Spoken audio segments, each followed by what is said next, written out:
Some stories are buried, some truths are hidden, and some evidence was never meant to be found. Welcome to Ink and Evidence, where silence tells stories, and every clue brings us closer to the truth. From chilling crime cases to unsolved mysteries and secrets the world tried to forget, we uncover what lies beneath. If you dare to question, if you seek the truth, then you're exactly where you need to be. Like the video, drop your thoughts in the comments, and subscribe and follow Ink and Evidence. Tell us where you're watching this video from. Your feedback always inspires us. Stay tuned to solve the mystery, because the truth always leaves a trace.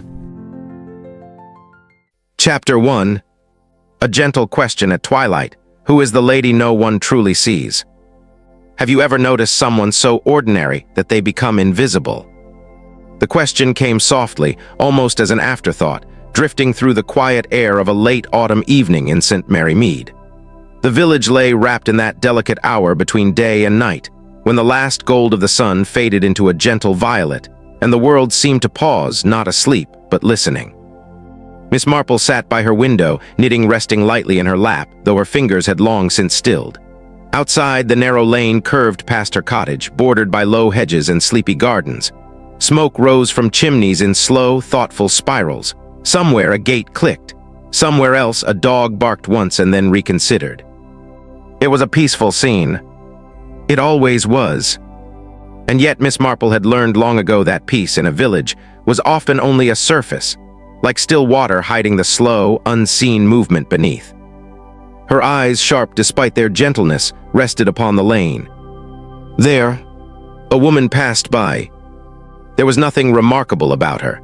That was the first impression. She wore a plain gray coat, neatly buttoned, and a small hat that seemed neither fashionable nor unfashionable. Her steps were measured, neither hurried nor hesitant. She carried no parcel, no bag, no sign of purpose. And yet, Miss Marple leaned forward slightly. The woman paused at the bend in the lane, as though uncertain of her direction. Then she continued, choosing the path toward the vicarage. Her posture remained composed, almost too composed, as though she had practiced appearing unremarkable. Miss Marple's knitting slipped from her lap onto the cushion beside her. Curious, she murmured. She had seen the woman before. Once at the grocer, standing patiently in line, speaking very little. Once near the churchyard, examining the names on the stones with a quiet attentiveness. Once, yes, only that morning, passing Mrs. Price Ridley without so much as a nod, which in St. Mary Mead was not merely unusual but practically a declaration. And yet no one had mentioned her. Not Mrs. Price Ridley, who mentioned everything.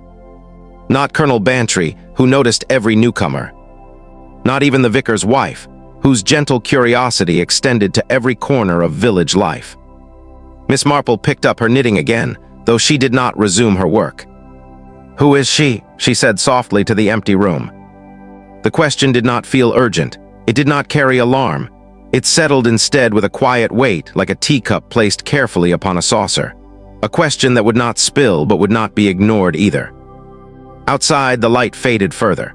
The first lamps began to glow in cottage windows, small pools of amber warmth against the deepening blue. The air cooled, carrying the faint scent of damp leaves and distant wood smoke.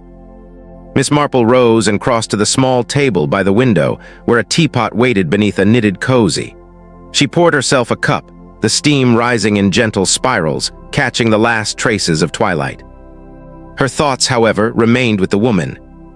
There had been something in the way she stood at the bend in the lane.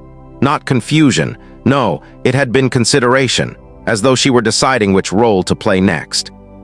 Miss Marple smiled faintly.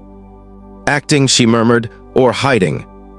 She carried her tea back to her chair and sat once more, her gaze returning to the lane, now dim and quiet. In a village, one learned people as one learned the pattern of a familiar quilt. Every patch had its place, every thread connected to another. A stranger, when they appeared, did not remain a stranger for long. They were placed, named, understood. But this woman, she had slipped between the threads. Miss Marple sipped her tea. There had been other details, too small to be spoken aloud, but not too small to be felt. The gloves, for instance. Plain, yes, but of excellent leather, softened with use in a way that spoke of quality, not economy. The shoes, sensible but perfectly fitted, moving with a quiet assurance that suggested not just comfort, but habit. And the hands. Miss Marple's eyes narrowed slightly. Yes, the hands had been wrong. Not rough enough for a woman accustomed to village life. Not adorned enough for someone of obvious means. They had been careful hands. Hands that had learned restraint. Hands that revealed less than they knew. She set her cup down. "Who are you?" she asked again, though the room offered no answer. The clock on the mantel ticked gently, marking the passage of time with polite indifference. Outside, the lane had grown still. The woman was gone. Or perhaps she had never quite been there. Miss Marple shook her head at that thought. No, she had been there. Of that there was no doubt. The question was not whether she existed. The question was how she had managed to exist so quietly. There was a soft knock at the door. Miss Marple turned, surprised. At this hour, visitors were uncommon. She rose and crossed the small room, her steps unhurried. When she opened the door, the evening air slipped inside, cool and carrying the faint rustle of leaves. Standing on the threshold was Mrs. Price Ridley. "My dear Miss Marple," she said breathlessly, "have you noticed?" Miss Marple smiled. "Yes," she said gently, "I believe I have." Mrs. Price Ridley blinked. "Well, then you must agree it's most peculiar." "Most." They moved inside, and the door closed softly behind them, shutting out the growing dark. Mrs. Price Ridley removed her gloves with quick, agitated movements.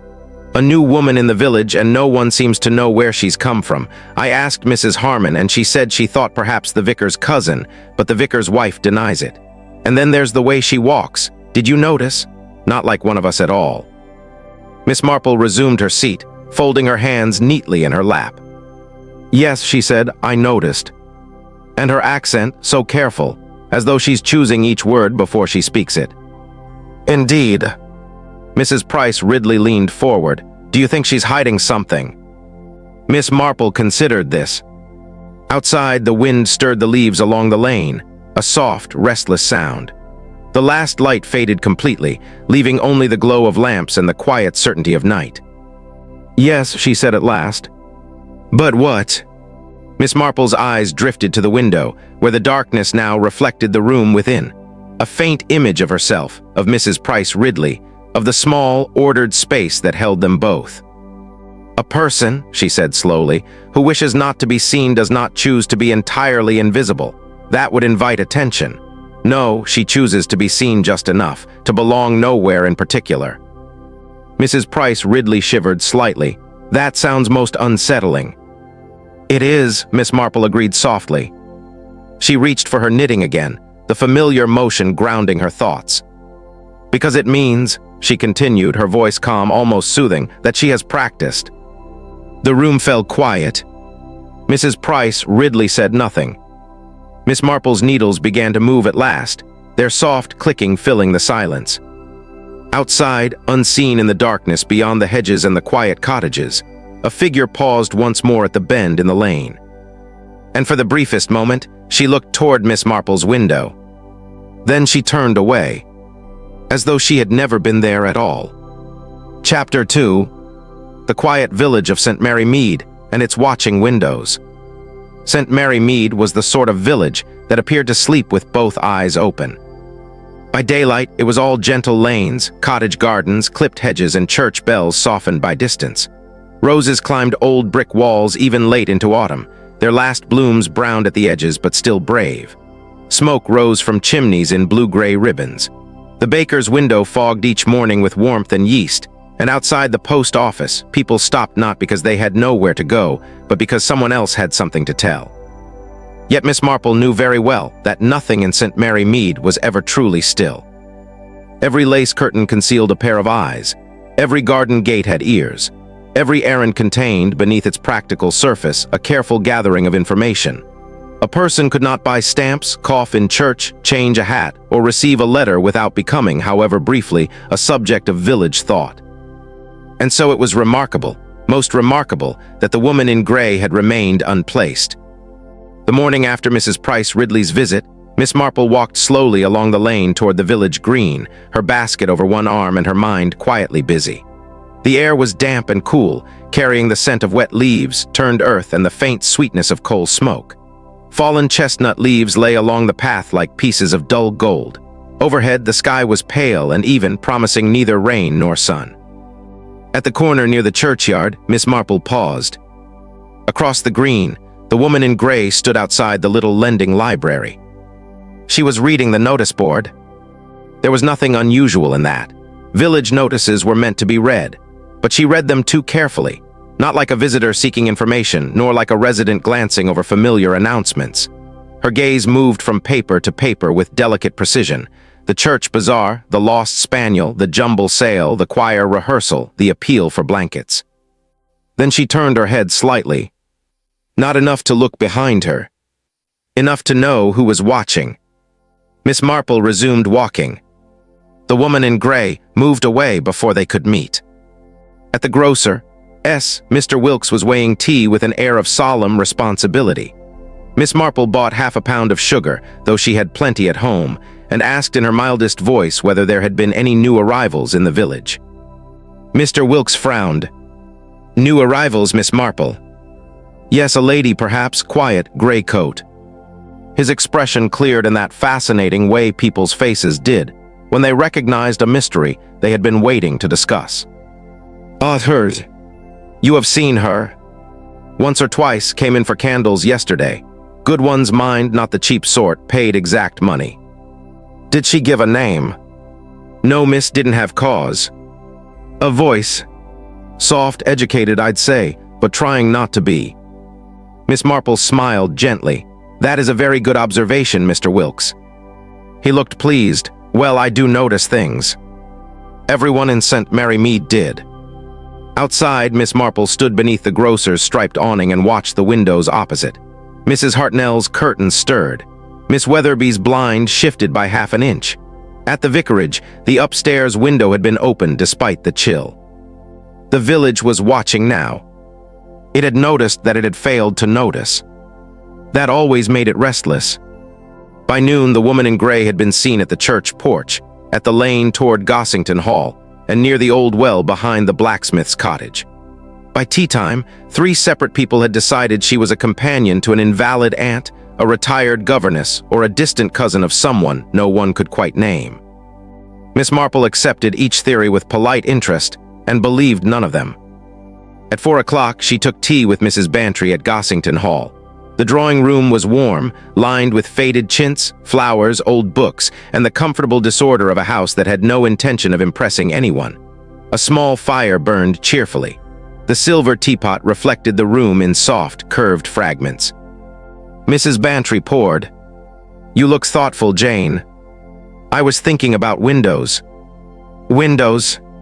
Yes, St. Mary Mead has so many of them. Mrs. Bantry laughed. Too many if you ask me. One can't sneeze without Mrs. Price Ridley sending broth.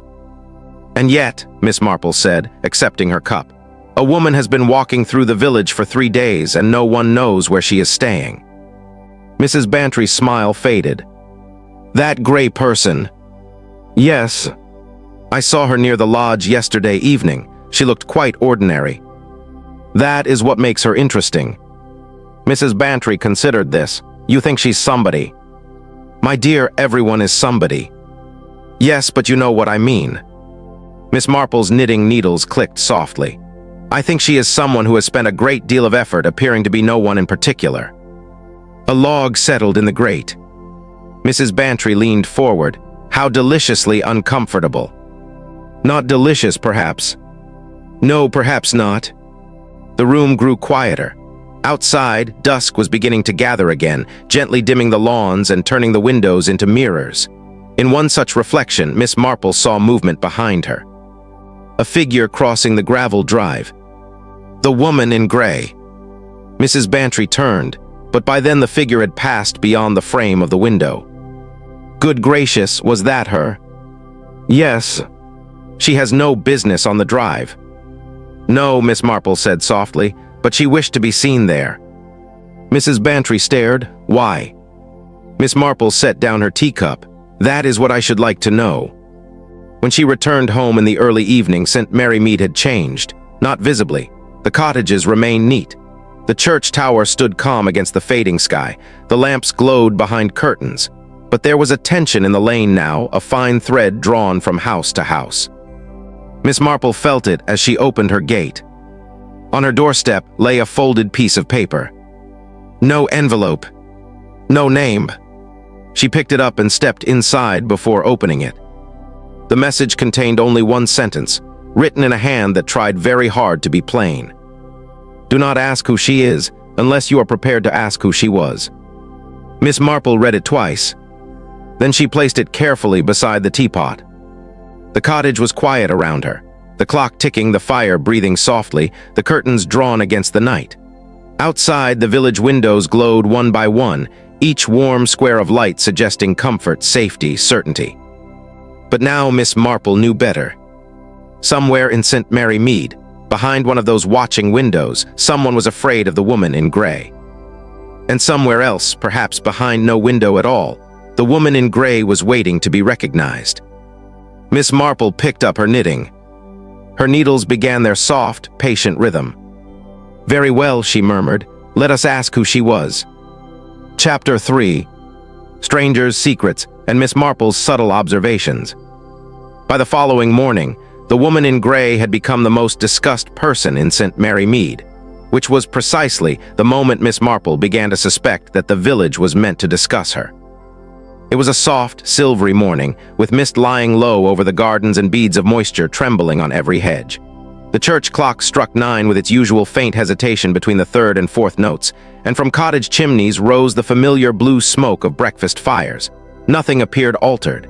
The baker set out seed cakes. Mrs. Price Ridley inspected her front step as though it had personally disappointed her.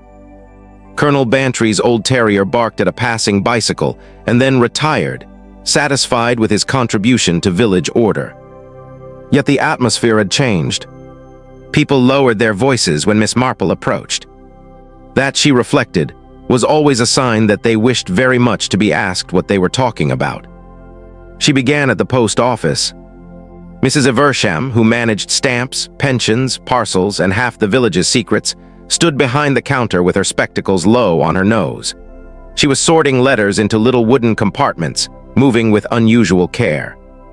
"Good morning," said Miss Marple pleasantly. "A lovely dampness after yesterday's chill." Mrs. Eversham glanced up. "Good morning, Miss Marple. Yes, very damp." There was a pause. A letter slipped from her hand. Miss Marple saw it before Mrs. Eversham gathered it back.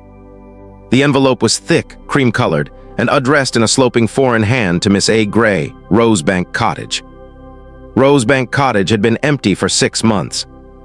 Miss Marple bought 2 penny stamps and a postcard of the church tower, though she had no immediate need for either.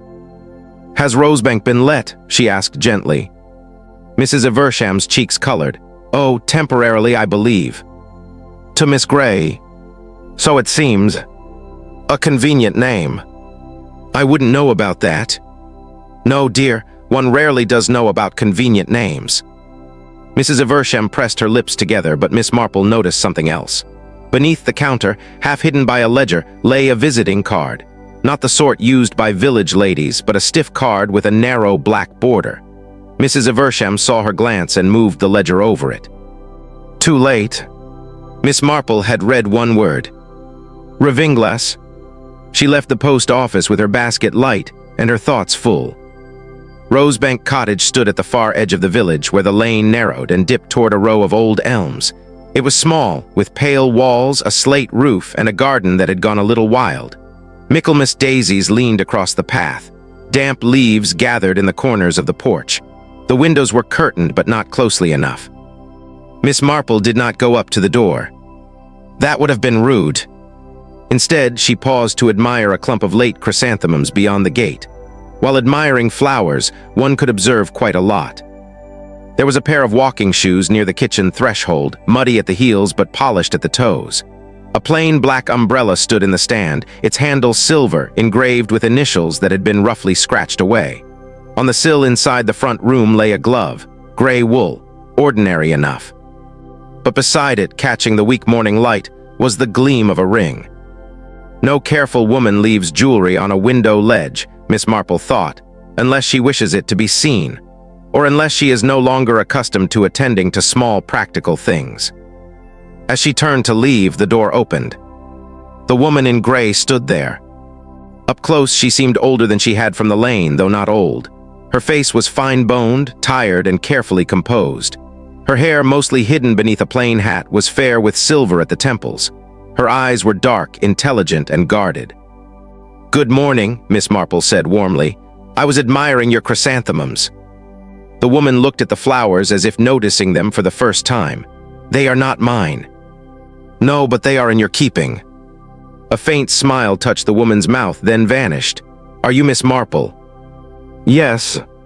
I was told you notice things." "How very alarming. I hope I do so kindly." The woman's gaze sharpened. "Kindness can be a form of inquiry." "It can," Miss Marple agreed, "and inquiry can be a form of concern." For a moment they stood in the damp morning air, the garden breathing softly around them. Somewhere behind the cottage, a robin sang 2 bright notes and stopped. "My name is Alice Gray," the woman said. "Is it?" The silence that followed was not offended. It was measuring.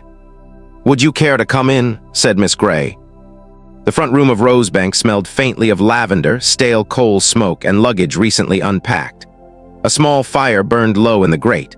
The furniture belonged to the cottage: practical chairs, faded curtains, a watercolor of the village church. But on the table stood a porcelain cup too fine for the room, and beside it, a book in French with a ribbon marking a page near the end. Miss Gray noticed Miss Marple notice. "It belonged to a friend," she said. "Friends often leave the most revealing possessions." "Do they?" "Oh yes, sometimes more revealing than enemies. Enemies take trouble to conceal themselves." Miss Gray sat down by the fire. Her posture was beautifully controlled. Not stiff exactly, trained. Miss Marple had seen something similar years ago in a retired actress who insisted she had only ever performed amateur theatricals, though everyone knew better. "You have come from Revingles?" Miss Marple asked. The woman's hand moved slightly toward the teacup. There it was. Not surprise. Recognition of danger. "I have traveled a little," she said. "Traveling is useful. One may leave many things behind." "But not everything." "No," said Miss Marple softly, "not oneself." Outside, a cart passed slowly along the lane. Its wheels pressed damp grit into a patient rhythm. The sound faded. Miss Gray looked into the fire. "Did someone ask you to visit me?" "No." "Then why did you come?" "Because someone asked me not to ask who you were." The woman closed her eyes briefly. When she opened them, her composure had returned, but it sat upon her like a veil shaken by wind. "There are people," she said, "who prefer old stories to remain buried. In villages, buried stories have a way of becoming flower beds. One notices when the earth has been turned." Miss Gray almost smiled again. "You speak very gently, Miss Marple." "My dear, at my age one learns that harshness seldom improves the truth." A faint sound came from the rear of the cottage. A door closing. Miss Marple did not turn her head at once.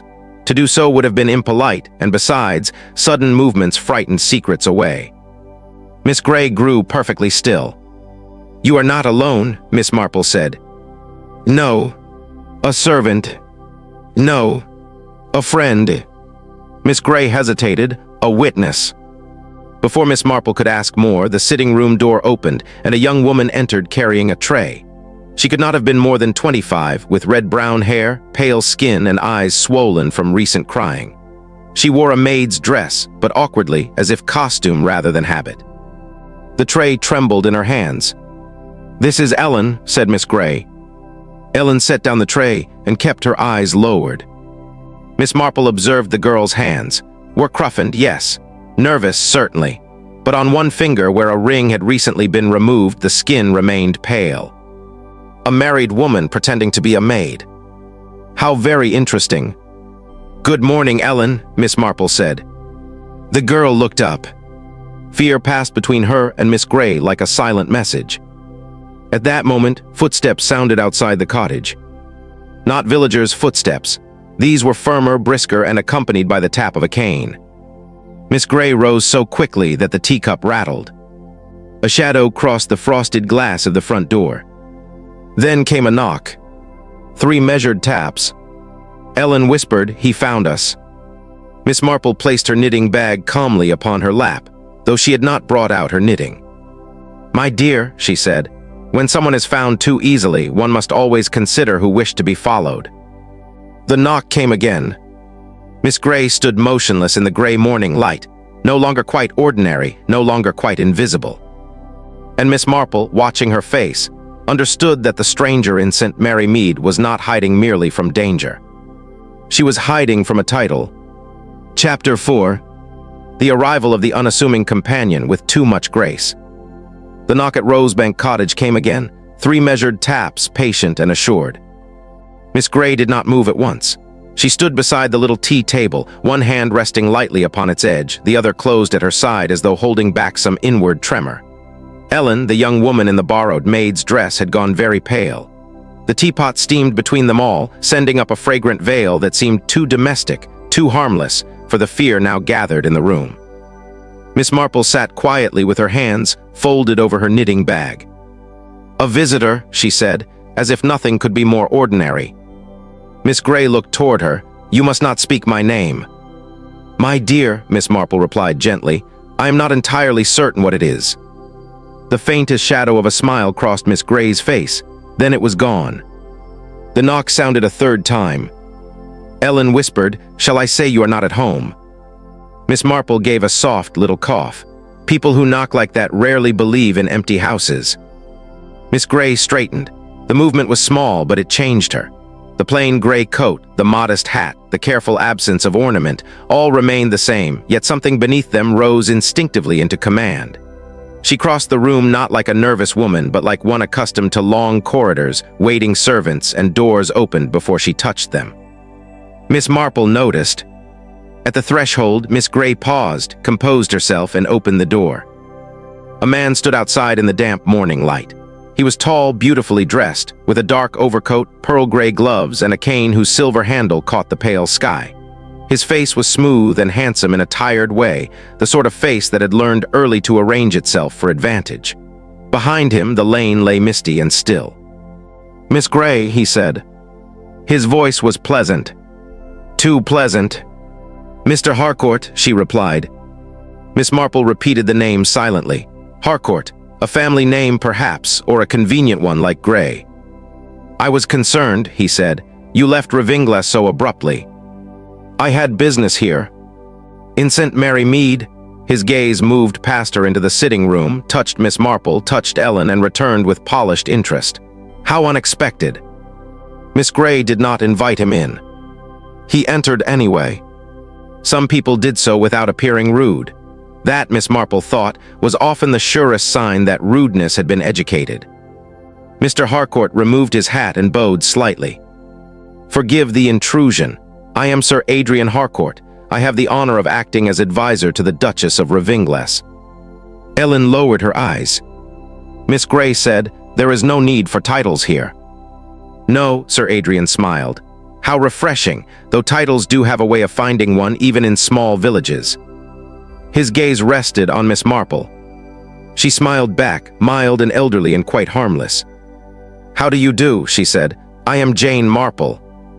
"Ah, the observant Miss Marple. People exaggerate dreadfully." "I doubt that." Miss Marple saw the flicker then. He knew more than he wished to show. Not merely that she noticed things, but that someone had warned him she might become inconvenient. Tea was offered, because in St. Mary Mead even awkwardness was expected to sit down with a cup. They gathered around the small table. Miss Grey poured, though it was Ellen who should have done it. Her hand was steady. She gave Sir Adrian no sugar, Miss Marple 1 lump, Ellen milk first. She did not ask. Too much grace, Miss Marple thought. Too much habit concealed beneath too little circumstance. Sir Adrian accepted his cup. "You have found charming quarters." "They are quiet," said Miss Grey. "Are they?" The word settled with delicate menace. Outside, a cart rolled slowly past, its wheels soft in the damp road. Somewhere in the garden, water dripped steadily from the eaves. Sir Adrian turned to Ellen. "And you, my dear," settling comfortably into service. Ellen's fingers tightened around her saucer. Miss Grey answered for her. "Ellen is not to be questioned. How protective you are. How persistent you are." The exchange was gentle, almost polite, yet the room seemed to darken around it. Miss Marple lifted her cup. Protection and persistence are both admirable qualities in moderation. Sir Adrian glanced at her. "You speak wisely." "Oh no, I merely remember people. One sees patterns, you know, in families especially." "Do you?" "Yes, the charming cousin who borrows money, the aunt who hides letters, the respectable solicitor who knows where all the bodies are buried, metaphorically speaking." Sir Adrian's smile did not change, but his eyes did. Miss Grey looked down at her tea. Miss Marple continued softly. "I once knew a woman in Much Benham who took a position as companion to a wealthy invalid. Quite unassuming she seemed. Plain dresses, lowered eyes, never a word out of place. But she had been a music hall performer in her youth, and no matter how hard she tried, she still entered every room as if an audience waited." Ellen looked up quickly. Miss Grey's face remained calm. Sir Adrian said, "A fascinating anecdote. Villages are full of them." "I imagine they are." He set down his cup and stood. "Miss Grey, I must speak with you privately." "No." The answer was immediate, quiet, and absolute. For the first time, Sir Adrian's pleasantness thinned. "You cannot remain here indefinitely." "I do not intend to." "Then let us avoid embarrassment. The Duchess is expected at Ravinglass before the week is out. There are guests arriving, papers awaiting signature, and certain matters that cannot be delayed merely because." He stopped. Miss Marple heard the missing words. "Merely because she ran away." Miss Grey's hand moved to the collar of her plain coat. Beneath the gray wool, for one brief second, Miss Marple saw the edge of something pale and lustrous. Pearls. Not village pearls, not sentimental pearls. An heirloom. Sir Adrian had seen her see. Silence entered the room like a fourth visitor. Then Miss Grey spoke. "Tell them the Duchess is indisposed." "My dear lady, that excuse has served its turn." Ellen rose suddenly. "Leave her alone." Sir Adrian turned to her, careful. The word was soft. Ellen sat back down. Miss Marple watched the girl's face. Fear, yes. Loyalty, certainly. But also guilt. A particular sort of guilt, tender and stubborn, like that of someone who had helped another person do something both necessary and dangerous. Sir Adrian took up his hat. "I shall call again this evening. Perhaps by then, Miss Grey, you will have remembered what is owed." He bowed to Miss Marple. "A pleasure." "Indeed," she said. "One always learns so much from new acquaintances." He paused at that, then left. The door closed behind him, and the cottage seemed to exhale. For a while no one spoke. The little fire clicked in the grate. The mist pressed softly at the windows. Ellen began to gather the cups, but Miss Grey touched her wrist. "No, leave them." Her voice had changed. The careful plainness had slipped. Miss Marple looked at her kindly. "You are not Miss Grey." "No." "You are connected with Ravinglass." "Yes. And Sir Adrian is very eager that you return." Miss Grey looked toward the window, where the lane lay empty again. "He is eager that the Duchess return," she said. Miss Marple nodded slowly. "And yet, my dear, when he spoke of her, he looked at you." The woman closed her eyes. Ellen whispered, "We should have gone farther." "No," said Miss Marple. "Farther is not always safer. Sometimes one hides best where everyone is looking, provided they do not know what they are looking at." Miss Grey turned back. For one moment, the disguise vanished entirely. The ordinary companion, the quiet stranger, the woman who belonged nowhere, all fell away. In her place stood someone raised to be recognized, obeyed, and displayed, now choosing the impossible luxury of being overlooked. "My name," she said softly, "is not Alice Grey." Miss Marple folded her hands. "No," she said, "I thought not."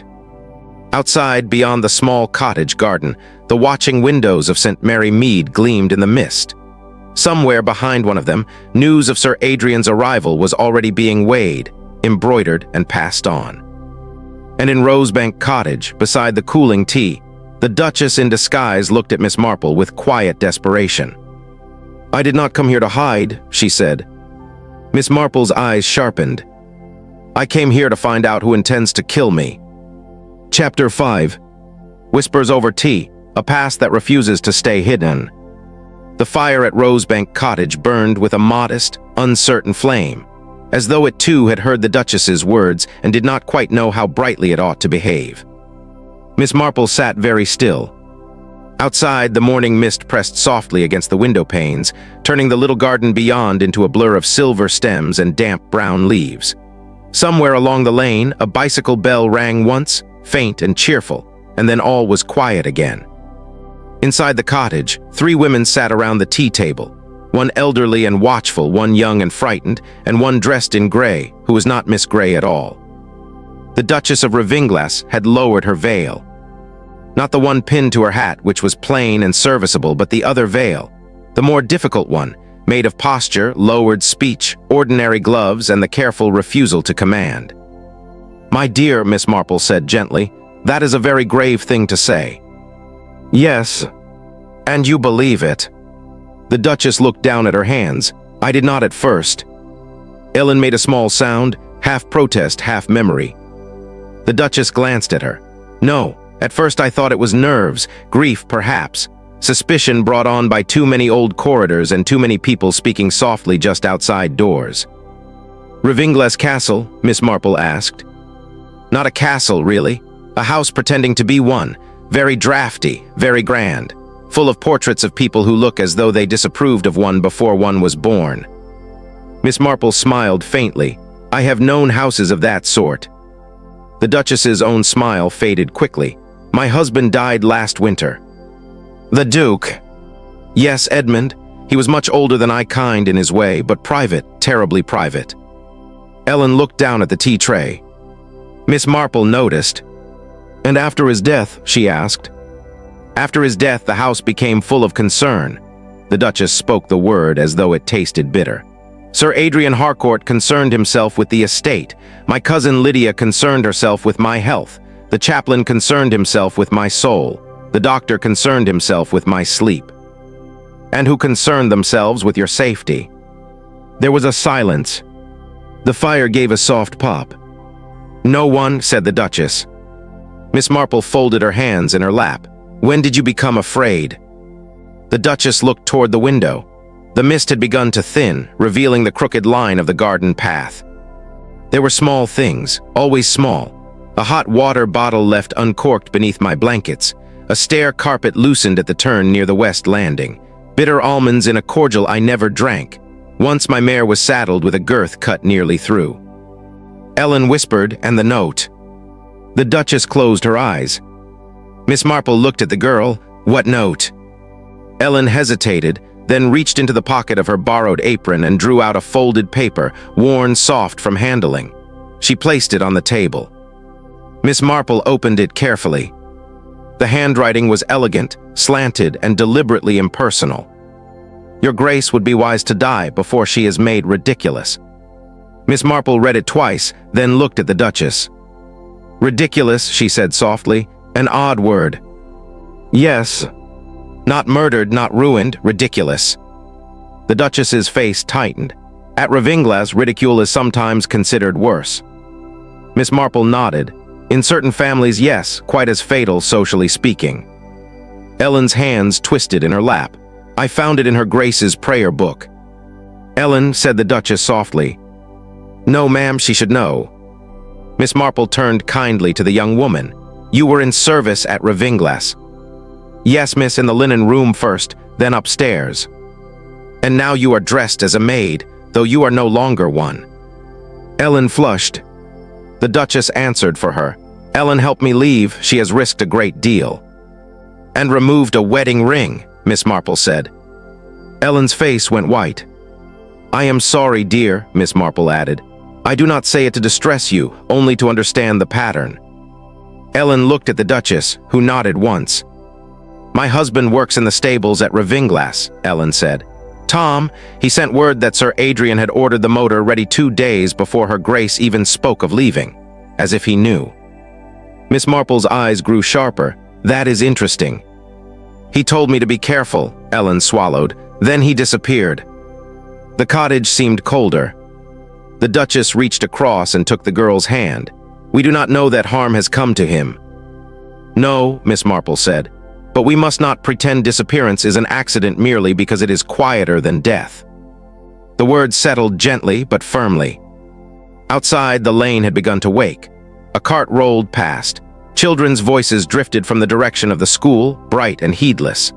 The ordinary life of St. Mary Mead continued, but in Rosebank Cottage the past had opened like an old drawer, releasing dust and scent and things mislaid too long. Miss Marple poured fresh tea. A practical act often helped frightened people continue. Sir Adrian, she said, he is advisor to the estate. Yes, Edmund trusted him. And do you? No. Why? The Duchess looked into her cup. Because he always knows what one ought to do before one knows oneself. He anticipates grief, confusion, weakness. He arranges help so that refusal appears ungrateful. Miss Marple nodded, a very dangerous kind of helpfulness. He wishes me back at Ravinglass before Friday. Why Friday? The estate papers are to be signed. Edmund's private codicil is to be opened before the trustees. Ellen looked up. You think that matters? My dear, in families with titles, property, and old resentments, papers matter almost as much as people, sometimes more. The Duchess's fingers tightened around the teacup. There is more. Miss Marple waited. My husband said something the night before he died. I thought it was fever. He said, if they speak of the Blue Room, believe nothing. The Blue Room. At Ravinglass, a sitting room in the East Wing. It has been closed for years. Why? The Duchess looked toward Ellen. Ellen whispered, because the first Duchess died there. The fire crackled softly. Miss Marple's needles were not in her hands, but her fingers moved as though arranging invisible wool. The first Duchess, she repeated. Edmund's first wife, said the Duchess. Helena, she died 20 years ago, an accident, they said, a fall from the balcony after a supper party. And no one speaks of it. Everyone speaks of it by never speaking of it. Miss Marple smiled sadly. Yes, that is a very common method. A shadow passed the window. All 3 women turned. For one suspended moment, a dark shape stood beyond the thin curtain. Then it moved away. Ellen rose, trembling. Sir Adrian. Miss Marple stood more slowly and crossed to the window. She lifted the curtain by the smallest degree. The lane was empty, but on the damp garden path lay a cigarette end, still sending up a faint thread of smoke. Miss Marple lowered the curtain. The person watching us, she said, is not very patient. The Duchess whispered, he has followed me. Perhaps or perhaps someone else has. She returned to the table and picked up the threatening note. May I keep this? Yes. And the envelope? There was none. Of course, Miss Marple murmured. People who write cruel things often forget the useful parts. From the mantel, the cottage clock struck 11. At the last note, there came another sound, the gentle push of paper under the front door. Ellen gasped. Miss Marple went to it before either woman could move. A small card lay on the mat, plain white, no seal. On it in the same elegant hand were 6 words. The Duchess cannot hide among peasants. The Duchess's face drained of color, but Miss Marple's expression became, if anything, milder. How very revealing, she said. Revealing, Ellen whispered. Oh yes, not villagers, not strangers, peasants. That is not only arrogance, it is vocabulary. A person may disguise handwriting with some success, but one so rarely disguises contempt. The Duchess looked at her. Do you know who wrote it? Not yet. Miss Marple placed the card beside the earlier note. But I begin to know the sort of person who did. Outside, St. Mary Mead appeared harmless beneath the lifting mist, its cottages neat, its windows bright, its gardens damp and quiet. Yet now every window seemed less like a watcher and more like a possible hiding place. The Duchess drew her gray coat closer around herself. I thought St. Mary Mead might be safe. Miss Marple sat down again, calm as a small fire on a winter evening. My dear, she said, safe places are not always places where nothing happens. Sometimes they are places where, when something happens, someone notices. And as the tea cooled, the past of Ravinglas began at last to show its shape. Chapter 6. Small inconsistencies, gloves, accents, and forgotten manners. Miss Marple had always believed that wickedness, like poor knitting, revealed itself first in the small, uneven places. Not in grand declarations, not in sinister faces, not even in threats slipped under doors, though those were certainly unpleasant. No, real danger usually showed itself in the dropped stitch, the wrong word, the habit forgotten at the wrong moment. By afternoon, Rosebank Cottage had become very quiet. The mist had lifted, leaving St. Mary Mead washed in a pale, watery light. The hedges shone with dampness. Smoke rose gently from chimney pots. Somewhere near the church, children were released from school in a brief flutter of voices before being gathered back into the ordinary lanes and parlors of village life. Inside the cottage, the Duchess sat near the fire in her gray coat, her hat removed at last. Without it, she looked less like a companion and more like someone who had been taught never to appear tired, even when exhaustion had settled deep behind the eyes. Ellen stood at the small table, folding and refolding a handkerchief. Miss Marple was examining the two notes. Not closely exactly. That was what inspectors did. Miss Marple looked at things as one looked at people in church, gently, steadily, and long enough for pretense to become uncomfortable. The handwriting is disguised, she said. The Duchess looked up. Then it is useless. Oh no, my dear. Disguise is never useless. It tells us what the writer feared would be recognized. Ellen frowned. But if we cannot tell whose writing it is, we can tell something of the writer's mind. That is often more helpful. Miss Marple placed the notes side by side. Your Grace would be wise to die before she is made ridiculous. The Duchess cannot hide among peasants. Two things, Miss Marple said softly. First, the writer thinks in rank, not merely in money, nor jealousy, nor anger. Rank. Secondly, the writer believes humiliation to be a weapon. The Duchess looked into the fire. At Ravinglas it always has been. A knock came at the door. Ellen stiffened. Miss Marple folded the notes and slipped them into her knitting bag. Let us see whether danger knocks politely. But it was not Sir Adrian. Mrs. Price Ridley stood outside, wrapped in a brown coat and social purpose.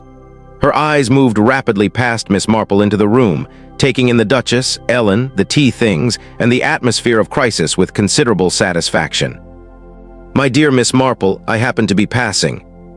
How fortunate, said Miss Marple. And I thought, since dear Miss Grey is new to the village, I might bring a little seed cake. She held up a parcel. The Duchess rose. How kind. It was beautifully said. Too beautifully.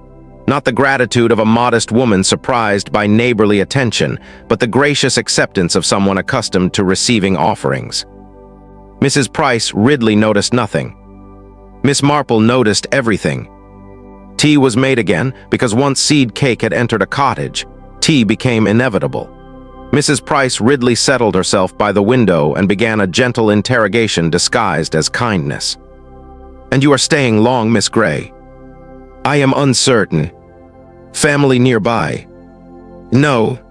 Church or chapel? There was a pause. Church, said the Duchess. Ah, St. Mary's is very dear.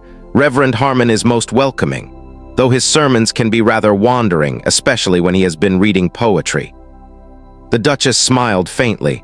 Many clergymen are improved by brevity. Mrs. Price Ridley blinked. Miss Marple lowered her eyes to hide the smallest smile. The sentence had been perfectly natural, too natural for Alice Grey, quiet companion of uncertain origins. It belonged to drawing rooms where bishops were dinner guests and opinions were delivered with silver tongs. Then came the second inconsistency.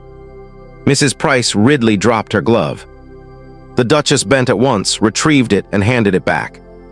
Not palm upward, as a servant or companion might, but fingertips first, with the faintest inclination of the head. A courtly gesture, old-fashioned, instinctive. Mrs. Price Ridley accepted the glove, puzzled without knowing why.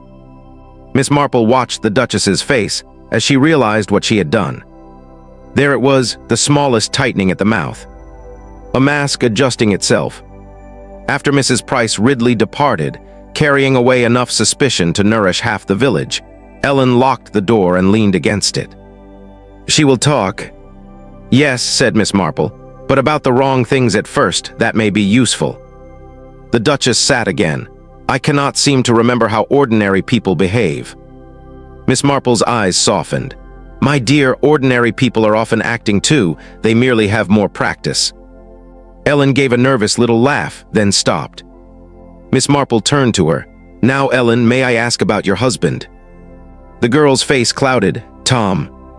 You said he disappeared after warning you." "Yes." "Did he speak of anyone at Ravinglass behaving oddly?" Ellen hesitated. "He said Sir Adrian had been in the stables twice after midnight, said he was no horseman, but he knew where tack was kept." "The cut girth," said the Duchess. Ellen nodded. Tom thought so. "And Lady Lydia?" Miss Marple asked. The Duchess looked surprised. "I did not mention Lydia's title." "No, dear, you mentioned a cousin Lydia, but Sir Adrian spoke of guests expected and papers to sign. In such families, cousins who matter usually have titles or expectations of them." The Duchess studied her. "Lady Lydia is Edmund's cousin. She has lived at Ravinglass since girlhood. She believes she understands the house better than anyone." "And does she?" "She understands its pride." "Ah, that is not quite the same thing." A little later, Miss Marple walked back toward the village, leaving the Duchess and Ellen with the instruction not to open the door to anyone except herself or Mrs. Bantry. The afternoon had begun to fade. A faint chill moved through the lanes, bringing with it the smell of wet leaves, soot, and approaching evening. Near the post office, she met Sir Adrian Harcourt. He emerged from behind the war memorial as if by coincidence, though Miss Marple had very little faith in coincidences that wore pearl-gray gloves. "Miss Marple," he said, "how pleasant." "Sir Adrian, you have become quite a friend to Miss Grey. One tries to be neighborly. A charming village virtue. Yes, it often prevents wickedness from getting too comfortable." His smile remained, but the warmth left it. "I wonder," he said, "whether Miss Grey has told you everything." "Oh, I should be astonished if anyone had ever told anyone everything. She is not a simple woman. No woman is, if properly observed." Sir Adrian tapped his cane softly against the pavement. "There are matters at Ravinglass that cannot be understood from a cottage parlor." "Very likely, though I have found cottage parlors a useful place for understanding people." His eyes narrowed. "People can be misleading." "Yes," said Miss Marple, "especially when they are too careful with their accents." For 1 second his face stilled. "Not much. Enough." Then he bowed and walked on. Miss Marple watched him go. His stride was smooth, assured, but at the corner he turned left toward the vicarage, not right toward the inn where he claimed to be staying. Curious. Very curious. At dusk, she visited the vicarage. Mrs. Harmon was arranging chrysanthemums in a blue jug and greeted her with mild surprise. "Sir Adrian?" "Yes, he called just now. Wanted to know whether parish registers were kept here or at the county office." "Registers?" Miss Marple asked. "Marriages and burials, I think. Rather odd, wasn't it?" "Quite. Something to do with Ravinglass. Perhaps something to do with who has a right to be Duchess." Mrs. Harmon nearly dropped a chrysanthemum. Miss Marple returned home as the lamps were being lit. On her own doorstep lay a glove. Not hers. Not the Duchess's gray wool glove. This was white kid leather, fine and old, yellowed at the seams. Inside, written faintly in ink, was a name. Helena, the first Duchess. Miss Marple stood very still in the twilight. From somewhere behind the hedge came the faint scent of cigarette smoke. She did not turn. Instead, she picked up the glove, carried it inside, and placed it beside the 2 notes. Gloves, accents, manners, a dead woman's name. The pattern was beginning to form, and it was not pointing, as Sir Adrian wished, toward a frightened Duchess hiding in gray. It was pointing backward, to Ravinglass, to the Blue Room, and to a woman who had supposedly died 20 years before, but whose glove had found its way, quite deliberately, to Miss Marple's door. Chapter 7. A convenient accusation against the wrong woman. By the next morning, St. Mary Mead had decided that Miss Grey was not Miss Grey, that Ellen was not a maid, and that Sir Adrian Harcourt was far too well dressed to be entirely honest. It was a great deal of progress for a village before luncheon. The day had dawned cold and pale, with a thin frost silvering the hedges and turning every spiderweb into lace. Smoke rose from chimneys in neat blue ribbons. The church bell marked the hour with a soft, familiar melancholy. Along the lane, curtains twitched discreetly and then pretended not to have moved. Miss Marple sat in her parlor with 3 objects laid carefully on the small table beside her tea tray. 2 threatening notes, and 1 white kid glove marked Helena. She studied them while her knitting rested untouched in her lap. The accusation, she felt, was forming too neatly. That was always suspicious. At 10:30, Mrs. Bantry arrived, bringing a basket of apples and an expression of suppressed excitement. "Jane," she said, lowering her voice before she had even removed her gloves, "it is everywhere. My dear Dolly, things usually are by the time they reach you." Mrs. Price Ridley says Miss Grey dropped a curtsy when handing back her glove. "Not a curtsy." "Something like one then, and Mrs. Hartnell says Sir Adrian went to the vicarage asking about burial records. Burial records, Jane." "Yes, I heard. And now Mr. Wilkes says Ellen bought sealing wax and brown paper, though she claimed it was for parcels. People do not buy sealing wax unless something is going on." Miss Marple poured tea. "People used to buy sealing wax for many innocent reasons." "Yes, but not Ellen." Miss Marple added milk. "There is an unfortunate tendency, when a mystery appears, to fit every small fact to the person already chosen as suspicious." Mrs. Bantry sat. "You think Ellen is being chosen?" "I think someone wishes her to be." At that moment, there came a brisk knock at the door.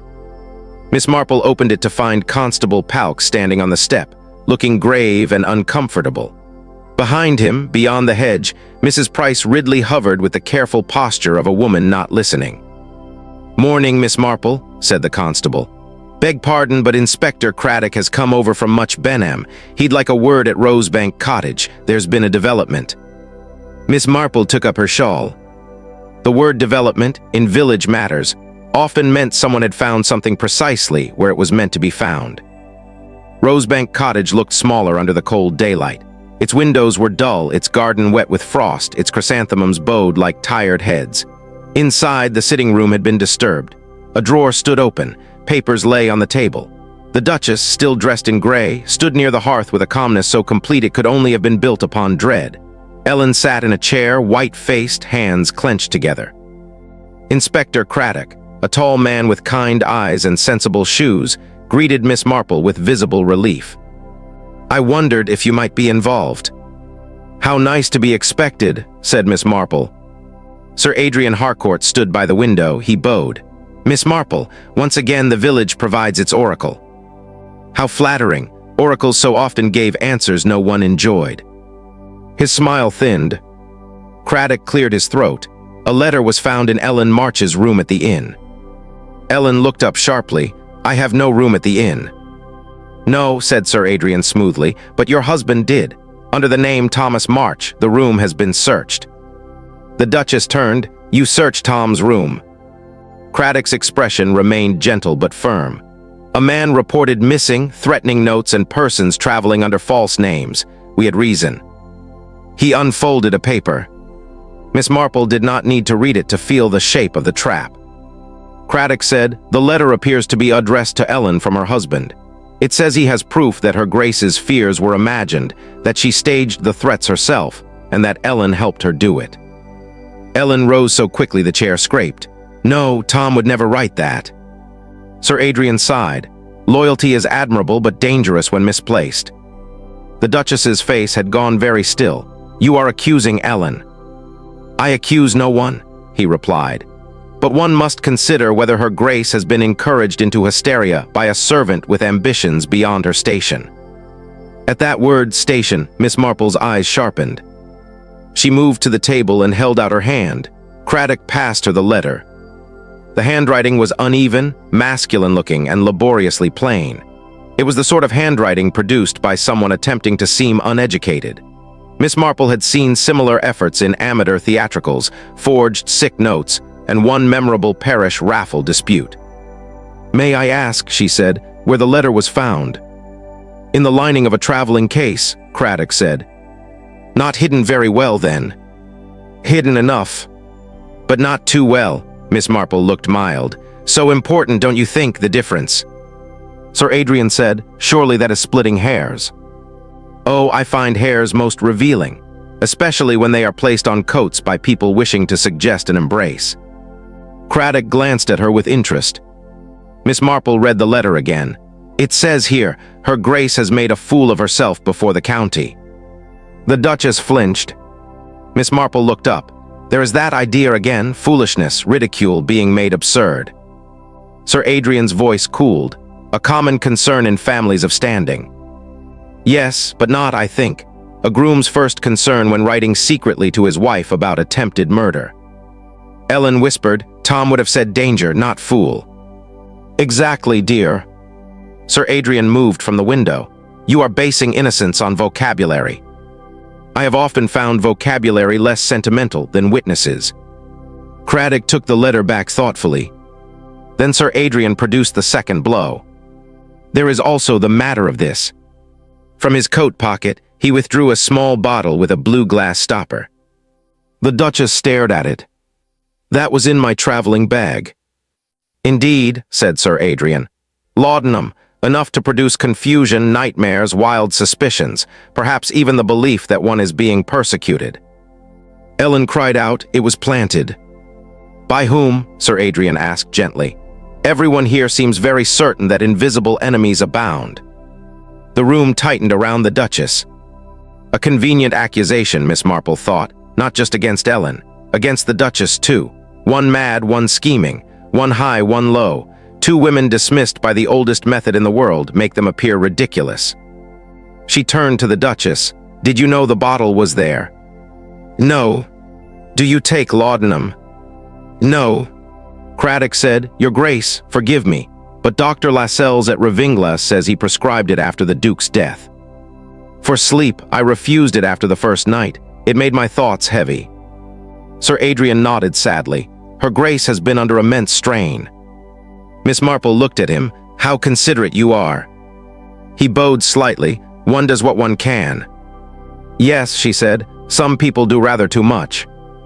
A silence followed. Outside, a cart passed slowly along the lane. Its wheels made a damp, soft sound against the road. Somewhere nearby, a gate clicked and a whisper vanished. Miss Marple lifted the bottle. It was stoppered tightly, but a faint bitter scent clung to the glass. Beneath it lay another fragrance. "Violets." She turned the bottle in her hand. "Sir Adrian, your gloves are scented." His brows rose. "Are they?" "Very faintly, with violet." "A harmless habit."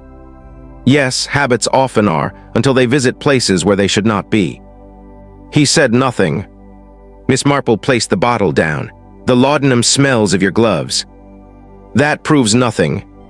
"No, but it suggests someone handled it recently." Craddock looked from one to the other. Sir Adrian gave a small laugh. "Miss Marple, you are determined to turn every circumstance away from Ellen March. Why?" "Because the circumstances point at her so obediently." Ellen began to cry silently. The Duchess crossed to her, but Miss Marple noticed she did not reach her at once. She stopped halfway, as if conscious that every gesture might be interpreted. How dreadful, Miss Marple thought, to be trained out of comforting someone. She spoke softly. "Inspector, have you found Thomas March?" "Not yet." "And if this letter is genuine, why is he missing?" Craddock frowned. Why not present himself? Why hide a letter that destroys his wife, his mistress's reputation, and perhaps his own livelihood? Why write to Ellen and then vanish? Sir Adrian answered before Craddock could. "Fear." Miss Marple turned to him. "Yes, but whose?" For the first time, his composure flickered. At that moment, the front door opened without a knock. Mrs. Price Ridley stood there, breathless and triumphant. "Inspector, I'm sorry to intrude, but there is a man at the churchyard. a dreadful-looking man. He says he must speak to Miss Marple, something about Revingles. Sir Adrian went utterly still. Miss Marple picked up her shawl. "How very fortunate," she said. They crossed the lane together in a strange little procession. Miss Marple, Inspector Craddock, Sir Adrian, the Duchess, and Ellen, while half of St. Mary Mead watched from behind curtains. At the churchyard gate stood a man in a mud-stained coat, unshaven, exhausted, and shaking with cold. Ellen broke away. "Tom." The man caught her hands. "Don't go back," he whispered. "None of you, they tried to make me sign it, I wouldn't." Sir Adrian's face had lost all color. Miss Marple looked at the inspector. "There, you see," she said gently. "A convenient accusation is never quite so convenient once the wrong woman is no longer alone." And in the cold, watching quiet of St. Mary Mead, the trap that had been laid for Ellen began, softly and unmistakably, to close around someone else. Chapter 8. Beneath simplicity, a carefully crafted deception.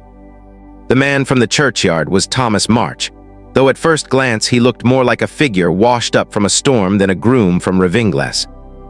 His coat was torn at one sleeve, mud had dried along the hem of his trousers. His face was gray with fatigue, and his hands, when Ellen took them, were so cold that she gave a little cry. Yet his eyes were clear, and they held one thing unmistakably: fear not for himself, but for the woman beside him. "Tom," Ellen whispered, "where have you been?" He looked past her to the Duchess, then to Miss Marple, then at last to Sir Adrian Harcourt, who stood very still beneath the yew tree by the churchyard wall. "They kept me at the old mill," Tom said. "Two men, I didn't know them. They wanted me to sign a statement saying Ellen had helped her Grace invent the threats." Inspector Craddock stepped forward. "Who ordered them?" Tom's mouth tightened. "They said no names." "But you have one in mind," Miss Marple said gently. Tom looked again at Sir Adrian. The morning seemed to pause. A rook called from the church roof, harsh and lonely, then silence settled back over the graves. Frost glittered on the grass between the stones. Beyond the low wall, the village watched from windows and doorways, pretending not to be part of the scene while missing nothing. Sir Adrian gave a faint smile. "The man is exhausted, frightened, perhaps concussed. Surely we are not accepting every dramatic claim simply because it arrives muddy." Miss Marple turned to him. "Mud is often very truthful. It clings to places people have actually been." Inspector Craddock looked down. "Your boots, March, mill clay." "Yes, sir, red clay by the stream." Craddock nodded slowly. "There is an old mill road beyond Hayford. We'll send a man." Sir Adrian adjusted his gloves. "By all means, though I fail to see what this has to do with her Grace's unfortunate delusions." The Duchess stood straight, pale but no longer shrinking into her gray disguise. "You have called me foolish, hysterical, unwell, and now deluded. You have been very thorough, Adrian." "One must be thorough where reputation is concerned." Miss Marple smiled faintly. "Ah yes, reputation, such a useful word, it can be made to cover almost any cruelty." They returned to Rosebank Cottage because the air was sharp, Tom was shivering, and Mrs. Price Ridley had already edged close enough to hear more than was strictly helpful. Inside, the little fire was coaxed higher. Ellen wrapped Tom's hands around a cup of tea. The Duchess sat by the window, where the pale light fell across her face and made her look both exposed and resolved. Sir Adrian remained standing. He had, Miss Marple thought, the manner of a man waiting for a room to recognize his authority. But St. Mary Mead, unlike Revingles, was not his room. Miss Marple placed the objects on the table once more. The threatening notes, the white kid glove marked Helena, the small blue bottle of laudanum, and the letter allegedly written by Tom. A simple collection. Too simple. That was the difficulty. "The deception," she said quietly, "has been made to look untidy. That is often cleverer than making it look perfect." Craddock frowned. "Untidy." "Yes, a frightened duchess, a loyal maid, a missing groom, old scandal, poison or something like it. Notes pushed under doors. It all appears emotional, confused, feminine, theatrical." Sir Adrian's mouth tightened. Miss Marple continued, "And therefore easy to dismiss." The Duchess looked at her. "That was the purpose." "I believe so. Not merely to harm you, my dear. To make any harm seem the natural result of your own nerves." Tom leaned forward. "But why?" "Because of Friday," said Miss Marple. "Because the Duke's private codicil is to be opened." Sir Adrian said smoothly, "There is nothing unusual in legal formalities after a death." "No, but there is something unusual in trying so hard to bring her Grace back to Ravinglas before they occur." She turned to the Duchess. "Did your husband ever speak of the first Duchess, Helena?" "Rarely, with sadness, not affection. Once he said she had been badly used." "By whom?" "He would not say."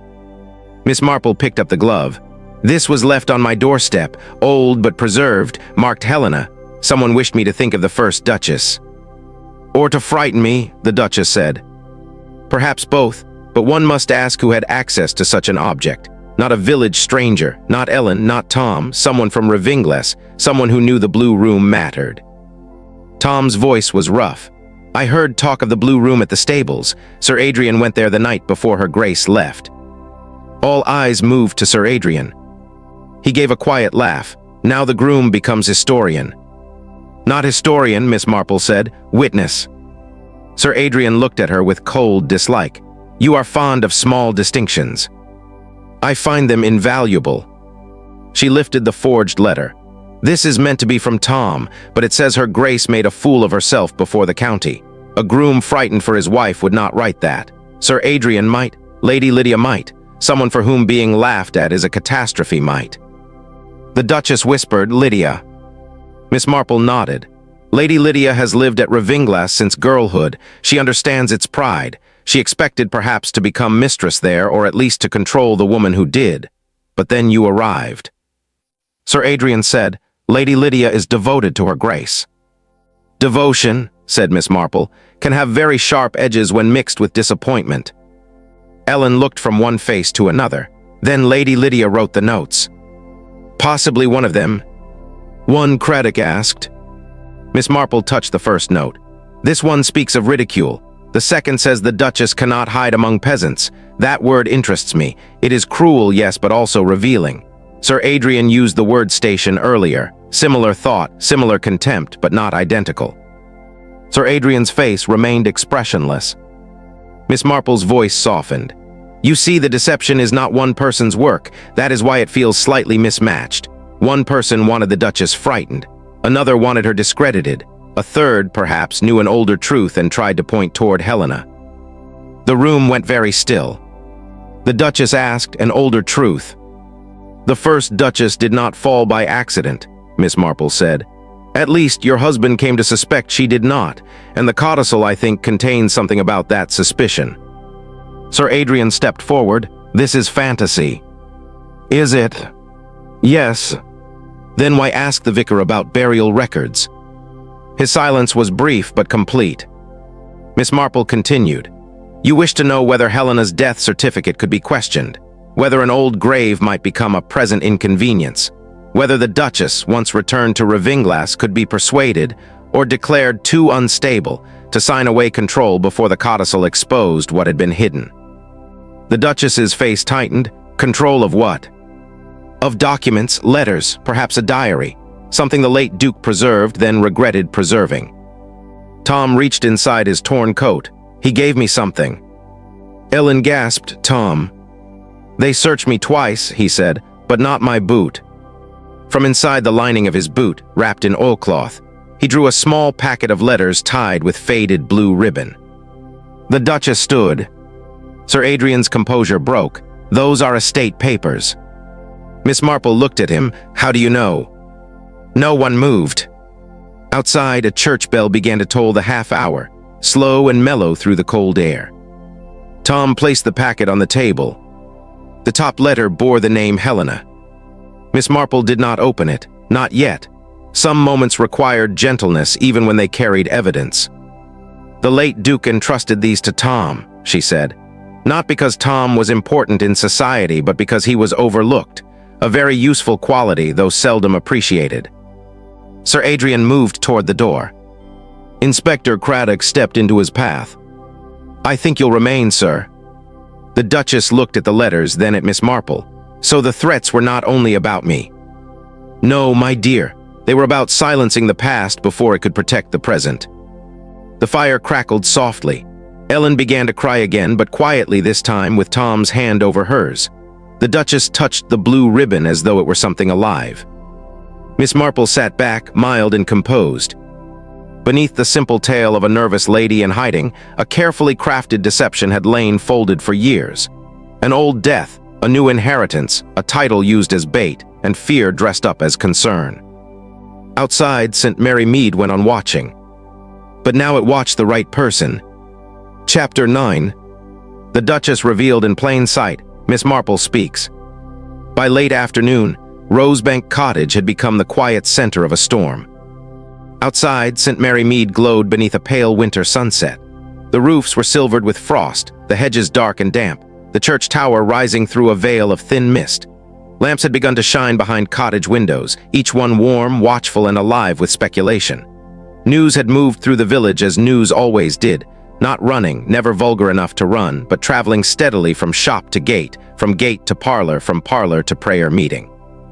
Inside the cottage, the little fire burned steadily.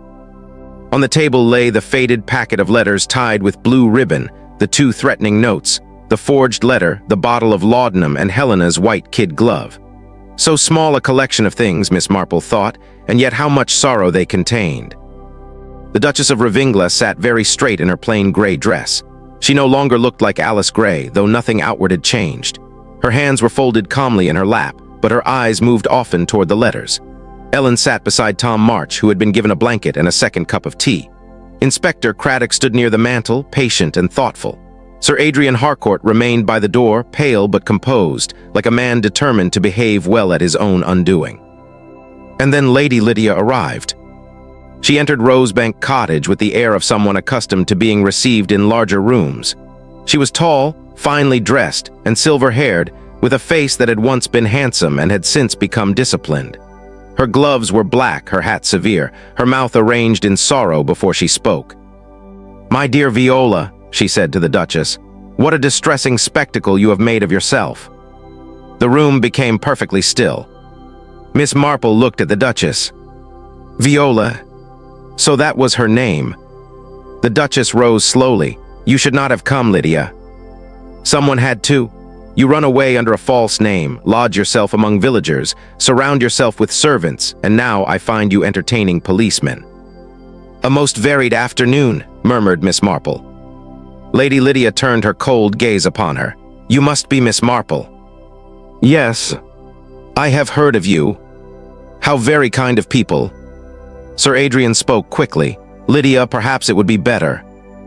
"No," Miss Marple said gently. "I think Lady Lydia has come at exactly the right moment." Lady Lydia's eyes moved to the table. For the first time, her composure wavered. She had seen the blue ribbon. Only a flicker, only the faint tightening around the eyes. But Miss Marple had spent a lifetime noticing the difference between shock and recognition. "These letters," Miss Marple said, "belonged to Helena, the first Duchess." Lady Lydia removed her gloves finger by finger. "How dramatic." "Not dramatic, I think, sad. There is always sadness in old houses." "Yes," said Miss Marple, "but not always murder." The word entered the room softly. It did not shout, it did not need to. The Duchess drew a breath. Inspector Craddock turned slightly toward Lady Lydia. Sir Adrian closed his eyes for a moment. Lady Lydia gave a small laugh. "You cannot seriously believe Helena was murdered." "I believe the late Duke believed it," Miss Marple replied, "and that matters very much." She untied the blue ribbon with care. The letters had already been examined briefly by Inspector Craddock, but Miss Marple touched them as one might touch old lace, respectfully, aware that they had survived both time and cruelty. "Helena wrote of fear," she said. "Not melodramatic fear, quite practical fear. She wrote that someone wished her removed from Ravinglas. She wrote of being watched, of misplaced medicine, of a loosened rail near the blue room balcony. She wrote one name more than once." Lady Lydia stood rigid. Miss Marple looked up. "Yours?" Lady Lydia's face did not change. Helena was unstable. Were all inconvenient women unstable at Ravinglas? No one answered. Miss Marple continued, still calm, still almost conversational. "That has been the pattern, has it not?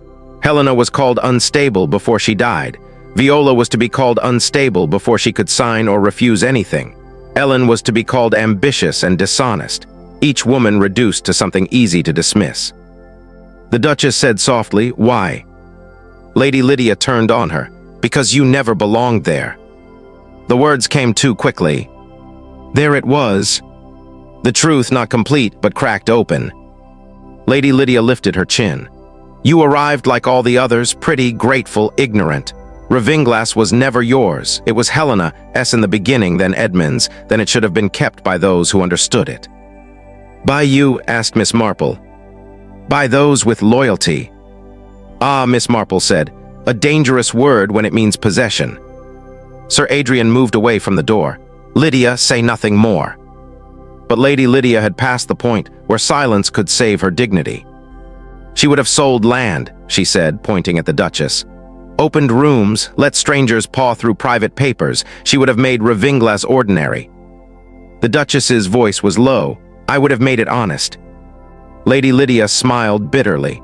"Honesty is a luxury for people without history." Miss Marple sighed. "That is what many wicked people tell themselves." Lady Lydia turned sharply. "Do not presume to understand." "Oh, but I do, a little.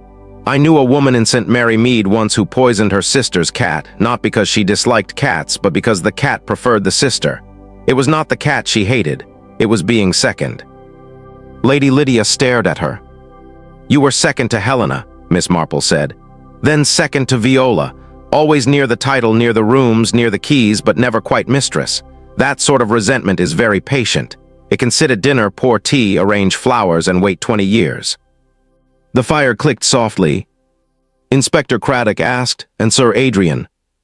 Miss Marple looked at him. "Sir Adrian did not kill Helena. I doubt he was central then, but he knew enough afterward, enough to profit, enough to manage silence. When the late Duke prepared his codicil, when he preserved Helena's letters and entrusted them indirectly through Tom, Sir Adrian understood the danger. If Viola returned to Ravinglass discredited, drugged, frightened, and dependent, the codicil could be managed. The estate could be managed. The truth could remain old, dusty, and locked away." Sir Adrian's face had become gray. "You wrote the second note," Miss Marple said. "The one about peasants, it has your contempt in it. You planted the laudanum. You helped arrange Tom's disappearance. But the first note, the one about ridicule, was Lady Lydia's." Lady Lydia whispered, "You cannot prove that." Miss Marple picked up the white kid glove. "This was a mistake, a very emotional mistake. You left it on my doorstep to draw my mind to Helena, but not too directly to yourself. You thought an old relic would frighten Viola and confuse me." She turned the glove gently. But Helena's name was written inside in ink. The ink was old. The scent was not. The glove smelled faintly of dried lavender and cedar, the same scent as your traveling case, Lady Lydia, when you came in just now. Lady Lydia looked down at her gloves, as though they had betrayed her. "And one more thing," Miss Marple added. "When you entered, you called the Duchess Viola." "So?"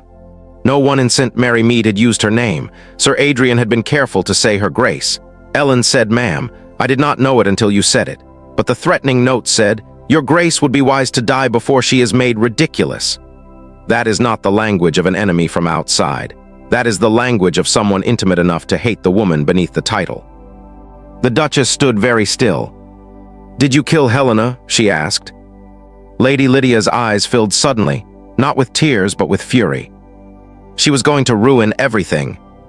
That was all. But it was enough. Sir Adrian sat down abruptly, as though his legs had failed him.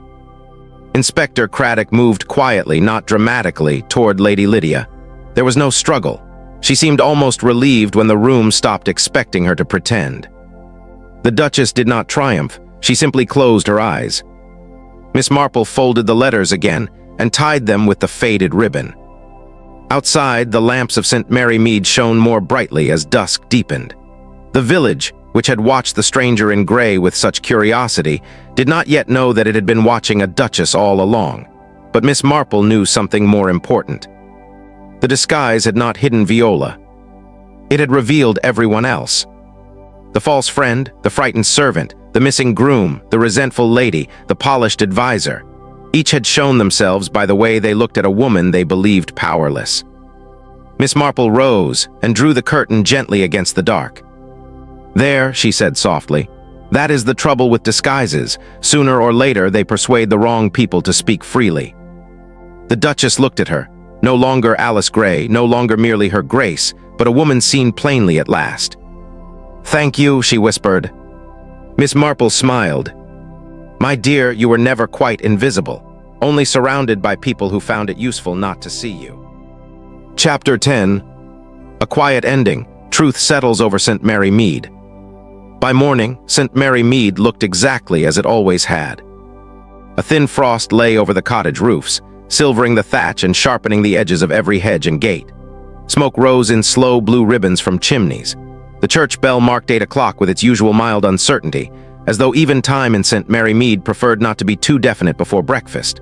Along the lane, milk bottles stood on doorsteps, curtains twitched, and sensible shoes crossed damp pavements on errands that were not nearly so innocent as they appeared.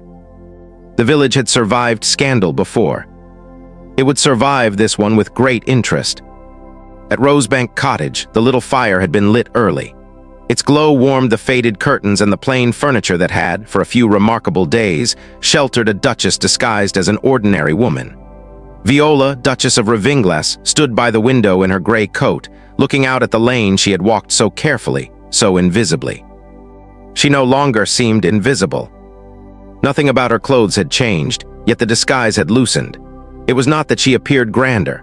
Rather, she appeared less afraid of being seen. Her face was pale from sleeplessness, but calm. Beside her, Ellen folded garments into a small case while Tom sat near the fire, one arm in a sling, accepting tea with the solemn gratitude of a man who had been cold for too long.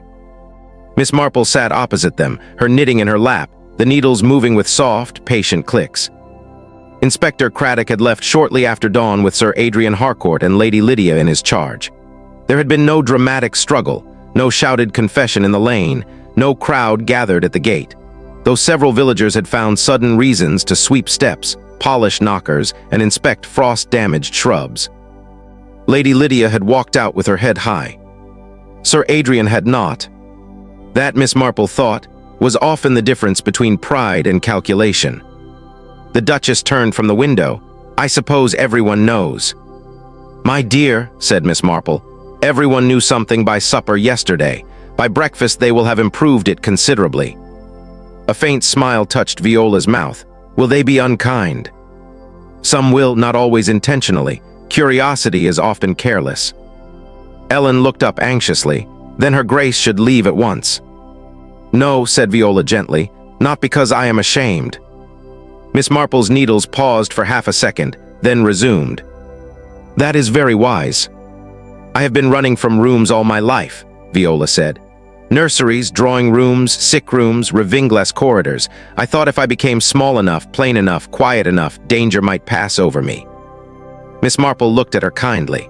People who wish to harm others are often very annoyed when their victims refuse to remain convenient. Outside, footsteps passed the cottage slowly, then stopped, then continued. Mrs. Price Ridley, no doubt. Tom gave a tired laugh. "Will she tell them kindly?" "No," said Ellen. Miss Marple smiled, "but she will tell them thoroughly." A little later, Mrs. Bantry arrived with fresh scones and an expression of fierce loyalty. She kissed the Duchess on both cheeks before remembering that duchesses perhaps were not generally kissed by village ladies bringing scones. Viola seemed grateful. "My dear," Mrs. Bantry said, "I told Arthur that if anyone says a word against you, they shall answer to me." "That is very kind." "It is not kind. It is practical. Nothing ruins a village faster than letting people be smug in the wrong direction." Miss Marple glanced up with approval. "Very true." They took tea together because even after murder, deception, false imprisonment, forged letters, hidden codicils, and attempted ruin, tea retained its importance. The room grew warmer. The frost melted from the lower panes. Outside, the pale sun touched the wet leaves, making them shine like old copper. The packet of Helena's letters lay on the table, now wrapped properly in brown paper and tied with string. Inspector Craddock had taken copies, but the originals would return with Viola to Ravinglas, not as relics, not as weapons, as witness. "My husband tried to put things right," Viola said softly. "Yes," said Miss Marple, in a rather indirect masculine fashion. Mrs. Bantry coughed into her teacup. Viola smiled, but her eyes filled. He should have told me. Yes, dear. It would have saved so much. Perhaps, though men often think silence is protection, women usually know it is only another locked door. Ellen looked at Tom, who lowered his eyes. I should have trusted you sooner, he said. She took his hand. You came back. That is not the same as never leaving. No, said Miss Marple gently, but it is better than continuing to run. By noon, the motor from Ravinglass arrived. It looked quite out of place in the narrow lane, sleek and dark beside the small cottage gardens and the low walls covered in moss. The chauffeur stood beside it with his cap in his hands, trying not to look curious and failing in the honest way of servants who know too much and say too little. The village emerged by degrees. Mr. Wilkes came to deliver oranges no one had ordered. Mrs. Harmon brought a prayer book the Duchess had not lost. Colonel Bantry appeared with his terrier, who sniffed the motor and judged it unnecessary. Even Mrs. Price Ridley came, standing very straight by the gate with a jar of damson jam. For the journey, she said, as though jam were the natural provision for a duchess restored from mortal danger. Viola accepted it with grave thanks. No one curtsied. No one called her Alice Gray. For a few quiet minutes, she was simply a woman leaving a cottage where she had been frightened, believed, and saved. Miss Marple walked with her to the gate. You will return to Ravinglass? She asked. Yes. And open the blue room. Viola looked back at Rosebank Cottage, at Ellen and Tom standing together, at Mrs. Bantry pretending not to cry, at the village windows shining in the pale noon light. Yes, she said, all the locked rooms. Miss Marple nodded. That is often best. Rooms like hearts grow unhealthy when kept closed too long. Viola hesitated. Will you come to Ravinglass? My dear, I am much better among cabbages and church bazaars, but you may write. I shall. She took Miss Marple's hands. You saw me. Miss Marple's eyes softened. I saw that you were trying not to be seen. That is rather different. The Duchess smiled then, not the careful smile of a woman trained for drawing rooms, but a small, tired, real smile. Goodbye, Miss Marple. Goodbye, my dear. The motor pulled away slowly, its tires whispering over the damp lane. Ellen and Tom followed in the second car. The villagers watched until both vehicles turned at the bend and disappeared beyond the churchyard wall. For a while, no one spoke. Then Mrs. Price Ridley said, well. It was a word large enough to carry an entire afternoon of conversation. By evening, St. Mary Mead had settled into itself again. Lamps glowed in windows. Fires were lit. The church clock struck 6. In kitchens and parlors, the story was told and retold, each version acquiring lace, embroidery, and the occasional quite impossible detail. Miss Marple sat by her own fire with her knitting. Outside, the lane was quiet. The bend where the woman in gray had first paused lay empty beneath the soft fall of dusk. The village windows watched as they always had, but tonight their watching seemed less sharp, more human. On the small table beside Miss Marple lay one thing Viola had left behind. A plain gray glove. Not Helena's, not evidence, only a glove worn in ordinary, forgotten in departure. Miss Marple picked it up and smoothed the fingers. Truth had settled over St. Mary Mead not like thunder, but like dust in a room after curtains are drawn back. It did not erase sorrow, it did not make the past kind, but it made things visible. And visibility, Miss Marple knew, was sometimes the beginning of peace. She placed the glove carefully in her work basket. Then her needles began again, clicking softly in the firelit quiet, while outside the village rested under the tender cover of night.